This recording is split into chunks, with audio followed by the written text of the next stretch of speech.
Vous savez, cette sensation étrange que parfois, rien n'est réel. Ce petit doute qui s'insinue dans votre esprit quand vous regardez le monde autour de vous. Moi, ce doute, il ne m'a jamais quitté. Au début, c'était juste une idée, une blague de geek, vous voyez.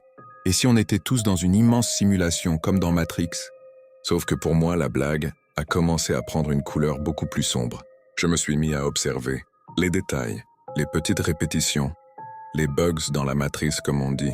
Le même oiseau qui passe devant ma fenêtre tous les matins à 8h12 pile. Les conversations des gens dans la rue qui semblent parfois scénarisées, vides.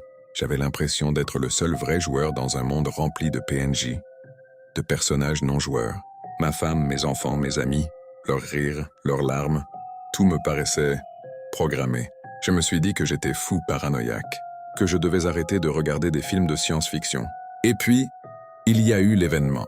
Le glitch, c'était l'anniversaire de ma fille, Lise. Elle avait 7 ans. On était dans le jardin, elle jouait avec son nouveau ballon rouge. Le ballon a roulé sur la route. Une voiture est arrivée très vite. J'ai crié, mon cœur s'est arrêté. Et là, tout a figé, littéralement. La voiture, suspendue à quelques centimètres du ballon. Ma femme, la bouche ouverte dans un cri silencieux. Les oiseaux, immobiles dans le ciel. Seul moi, je pouvais encore bouger, respirer. J'ai regardé ma fille. Son sourire était figé, ses yeux vides, comme une poupée. Une poupée parfaite, mais sans vie. J'ai compris, ce n'étaient pas des acteurs. C'étaient des créations. Des lignes de code conçues pour me donner l'illusion d'une vie normale.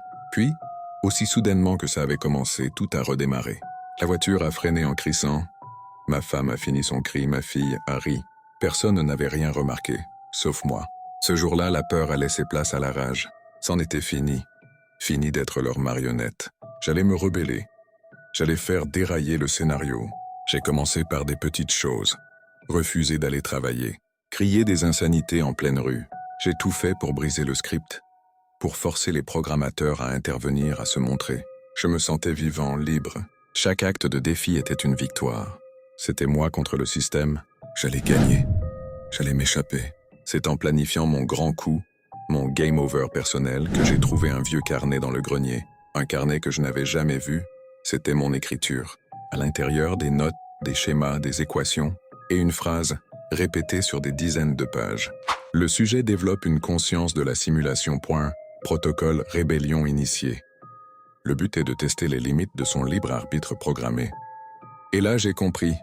Ma paranoïa, ma découverte du glitch, ma rage, ma rébellion, tout ça faisait partie du script. Mon désir de